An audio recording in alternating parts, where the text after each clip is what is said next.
Derby County are looking into a potential another signing. Another versatile player who can play on either side of the pitch and as a number 9. Now this player could join the club after time at Hull City.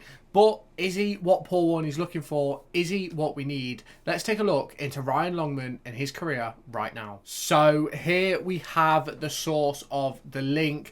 Darren O'Whitcoop has been really good on a lot of transfers so far this summer, especially with the likes of Caden Jackson, Jerry Yates. He's put our name in the hat for a fair few, and I think this is another one which he might get right. Now, the deal also talks about trying to strike a deal with Ibu Adams from Cardiff City, but we already know about Ibu. So this deal could be massively interesting. Obviously, Ryan Longman has been a utility man for Hull City, but could he join Derby County and improve his standing in a Sky Bet Championship squad? I think that's certainly what he's going to be looking to do. Now, if you don't know who Ryan Longman is, this is your man. Ryan Longman has had a fairly decent career so far at just 23 years old.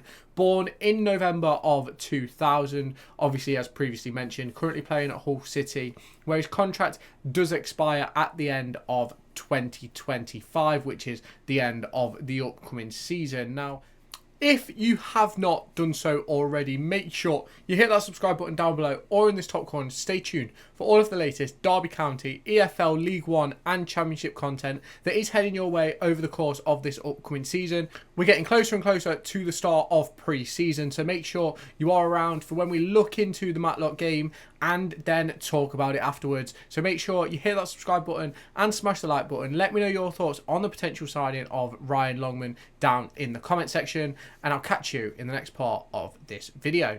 Where has he been? Where's he going to go? So he's been at 4 clubs so far in his career: Hull City, Wimbledon, Millwall and Brighton. He's made 218 appearances, 13,276 minutes. That does include youth football, as does the 36 goals, 22 assists and 13 yellow cards that he's received. I think it includes his time at Brighton, where he played for under-18s and under-21s in the Youth Cup and things like that. But we'll look into that right about now. So yes, it is his time at Brighton. Hull City, 73 appearances, 7 goals and 5 assists. AFC Wimbledon, 52 appearances, 9 goals and 5 assists. Brighton under-21s, 13 goals and 5 assists in 36 appearances. 3 goals, 3 assists in 36 at Millwall.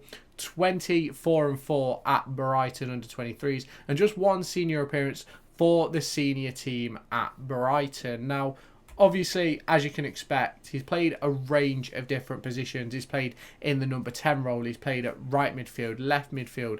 He's played as much further forward. He's played as a number 9. Now, for me, I think this just adds to the reason why this deal could be absolutely massive for Derby County. If we go back to last season, we had a period of time where we didn't have a winger. We had Mendes Lang and that was it, because Barkhazen was injured, Kane Wilson was injured. We didn't have Blackett Taylor at that point in time as well.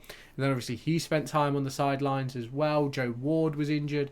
And I think it just made it really difficult for Derby County at times. So bringing in a player who can play so many different positions, and you add into that then the likes of Caden Jackson, who's recently signed, Mendes Lang, Tom Barkhazen, obviously Corey Blackett Taylor as well. You look at Joe Ward and Kane Wilson stepping up further up front in the team, and obviously Callum Elders played on the left for Paul Warne once before as well. So you look at players like Ryan Longman and they add so much to the team in sort of that versatility standpoint. So obviously looking at the lineup, we do have 4 what I'd consider wingers in Caden Jackson, Nathaniel Mendes Lang, Corey Blackett Taylor and Tom Barkhazen. You obviously then have the likes of Wilson and Ward who can step up. I'm personally starting to get the impression that Ryan Niambi may play as a right centre-half this season, but we'll just have to see how that one does develop as the season goes on. And as we get into games, because obviously I believe as I'm recording this video, I think we're 10 days away when you're seeing this. It's probably 9 or 8 days away from our first friendly versus, I think it's Matlock Town we start up against. So obviously we're still looking for men in the middle, but I think Longman would certainly add another element to our forward line, especially being able to play across all three positions and potentially even in the 10 if needed. Obviously, as you saw by his position chart, he can also play out on the right or on the left at wing back as well if that is needed. So I think he adds a lot for Derby County if it is a deal that is going to happen.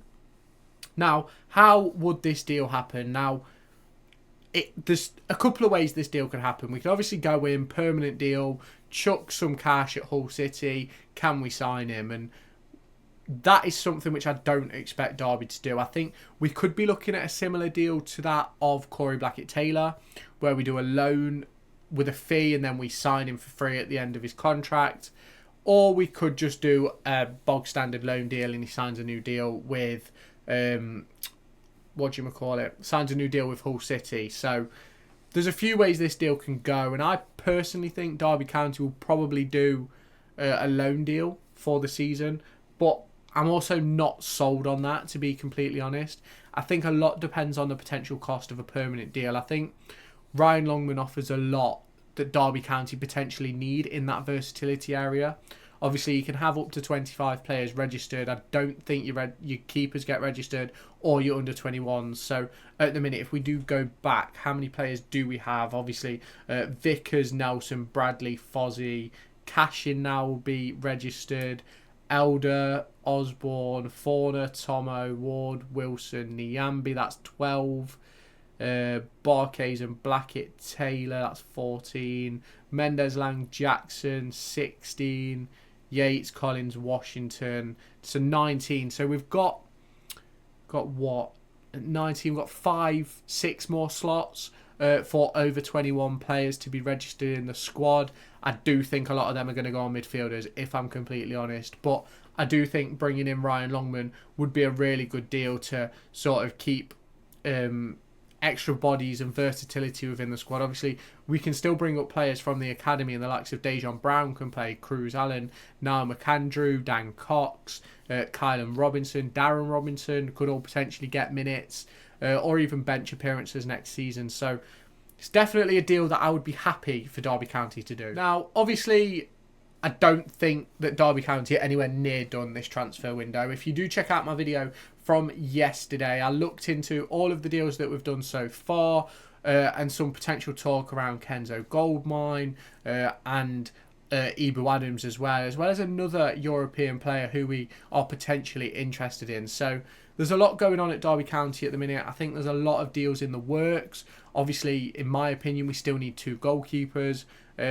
Obviously, yes, there is Jack Thompson and Harry Evans from the academy who could make that step up and be backups, but I think it's a bit risky, especially considering I don't think we've seen enough of Vickers to be 100% on him. So it's one of those where we're still waiting on goalkeepers. We've obviously been linked to Dan Iverson. We've been linked to Matt Ryan as well. So they're 2 deals which could potentially get done. You've obviously got Marek Rodak as well, who's available on a free transfer. So there's a lot going on for Derby County at the moment. Which players are they going to bring in? Who do you want to see come to the club? What players can you identify that Derby County should sign?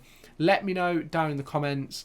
If you haven't already done so, smash the subscribe button, hit that like button as well, and I'll catch you in my next video. Make sure to go and find me on TikTok, pictured here, and Twitter, pictured here. These are the places where I'll keep you all up to date with all my upcoming videos and my thoughts and feelings around the Formula 1 and football weekend.